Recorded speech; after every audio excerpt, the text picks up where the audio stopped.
Report पेश की जाती है तो माननीय सुप्रीम कोर्ट को, और सुप्रीम कोर्ट द्वारा किसी मांग को जायज ठहराया जाता है। सब ये समझने वाली बात है,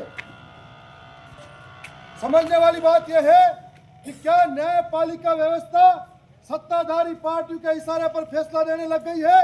यदि लग गई है तो लोकतंत्र के लिए बहुत बड़ा खतरा है।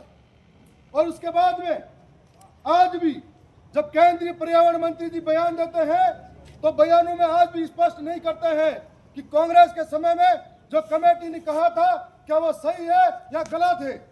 और उसके बाद में अरावली के लिए वही परिभाषा जो कांग्रेस के वक्त में हाई कोर्ट को पेश, सुप्रीम कोर्ट को पेश की थी, उसी का समर्थन बीजेपी की सरकार कर रही है।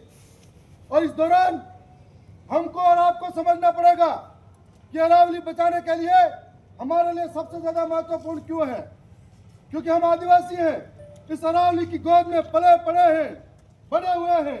ये 100 मीटर की बात करते हैं, हमारी 100 पीढ़ियों से ज्यादा इस अरावली में दफन हुई है।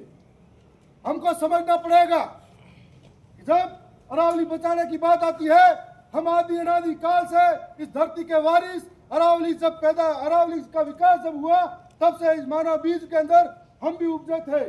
और इस अरावली के अंदर हमारा पुरखों का इतिहास जुड़ा हुआ है, हमारी आस्था जुड़ी हुई है। और इस अरावली के अंदर बचाने के लेकर आज तरह तरह के लोग अलग अलग बयान दे रहे हैं। आज जो विपक्षी सरकार है राजस्थान के अंदर मात्र सोशल मीडिया पे डीपी डाल के कह रही है ये गलत है, लेकिन एक समय था उन्होंने रिपोर्ट पेश की थी। सड़कों पर आकर अरावली को बचाने के लिए आंदोलन करने के लिए वो सामने नहीं आ रहे हैं।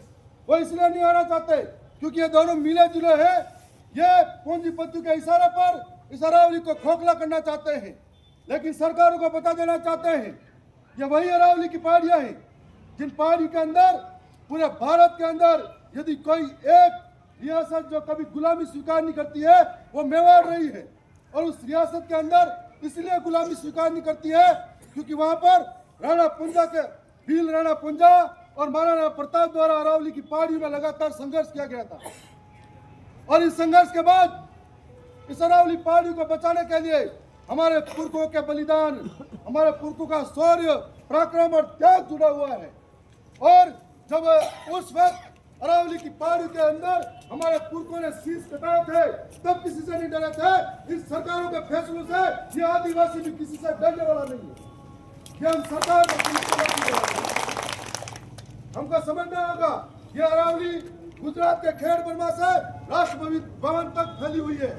और इस अरावली के वजह से आज हमारा मौसम प्रतिकूल रहता है। इस अरावली की वजह से वनों से उपजने वाले वनों उपज से हमारे आदिवासी अपनी आजीविका चलाते हैं। इस अरावली की वजह से आज